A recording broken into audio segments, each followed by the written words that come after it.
Madam, আপনাকে তো ঠিক চিনলাম না। আদমশুমারির জন্য আসলাম। এ বাড়িতে কতজন আছে? ম্যাডাম, বৃষ্টি পড়ছে তো, আসুন বারান্দায় গিয়ে বসি। না না, তার কোনো দরকার নেই। যা প্রশ্ন করছি তার উত্তর দাও। কতজন সদস্য আছে এই পরিবারে? ম্যাডাম, আমি, আমার স্বামী, আমার শ্বশুর, আমার শাশুড়ি। তোমার পরিবারে কতজন আছে তার সংখ্যাটা বলো। 14 গোষ্ঠীর নাম জানতে চাইনি আমি। আমি আর আমার স্বামী।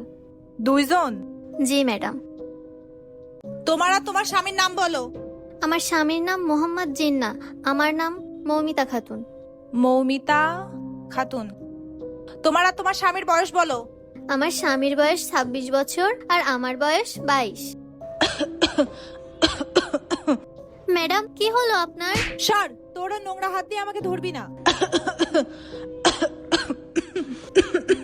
ম্যাডাম, এই নিন, পানিটা খেয়ে নিন।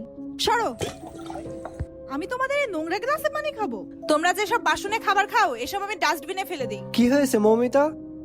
ম্যাডাম এসেছে আমাদের পরিবারে কতজন তাই জানতে। তাই ম্যাডামকে বললাম আমরা বাড়িতে 2 জন থাকি। এমন সময় ম্যাডামের প্রচন্ড কাশি হচ্ছিল, আর তখনই আমি দৌড়ে গিয়ে পানি এনে দিলাম, আর অমনি ম্যাডাম আমার হাত থেকে পানিটা ফেলে দিল।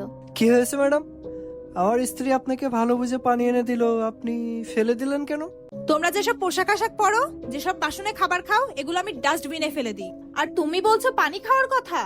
মিনারেল ওয়াটার খাই আমি, এসব নোংরা পানি খাই না। নেহাত প্রজেক্টের কাজ তাই, না হলে এসব বাড়িতে আমি ভুল করেও পা দিই না। শোনো, তোমার ওয়াইফকে একটু ম্যানার শেখাবা। ম্যানার বলতে কিচ্ছু নেই।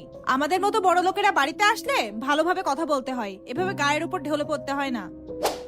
মাফ করবেন ম্যাডাম, আপনি যে কাজের জন্য এসেছিলেন সে কাজ হয়েছে তো? হ্যাঁ হয়েছে। তাহলে আপনি এখন আসতে পারেন। ম্যাডাম দাঁড়ান, এই যে আপনার ঘড়ি। হ্যাঁ, আমারই তো ঘড়ি। পড়ে গেল কখন?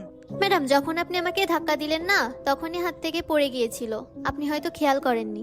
ম্যাডাম, এই ঘড়িটা তো এখন আর আপনি আপনার কাছে রাখতে পারবেন না। কি বলো? আমার ঘড়ি আমি আমার কাছে রাখতে পারবো না? এটা কোন ধরনের কথা? হ্যাঁ ম্যাডাম, আমি সত্যি বলছি, একটু আগেই তো আপনি বললেন। কি বললাম আমি? আমার ওয়াইফ আপনাকে পানি দিল, আপনি ফেলে দিলেন। আর এটাও বললেন যে আমাদের মতো লোক যা ছুঁয়ে দেখে আপনি তার দিকে ফিরেও তাকান না। এখন এই ঘড়িটা কিভাবে রাখবেন আপনার কাছে? আর এখন যদি আমি আর আমার ওয়াইফ আপনার এই খাতাটা ধরি, আপনি কি চাকরিটাও ছেড়ে দিবেন? তারপর অফিসে গিয়ে বলবেন আমি আর কাজই করব না? এইসব ছোট মন মানসিকতা বাদ দেন। হ্যাঁ, আমরা আপনাদের থেকে গরিব, তাই বলে কি আমরা মানুষ না? এই আপনার মতো অহংকারী মানুষদের জন্য সমাজ আজ এত ভেদাভেদ। কিন্তু আমরা তো একই সৃষ্টিকর্তার তৈরি রক্ত মাংসে মানুষ। আজ যদি আপনি একটা বড়লোক মানুষের বাড়ি যেতেন না, আপনাকে বসতেও বলতো না। সেখানে তো আমার ওয়াইফ নিজ থেকে আপনাকে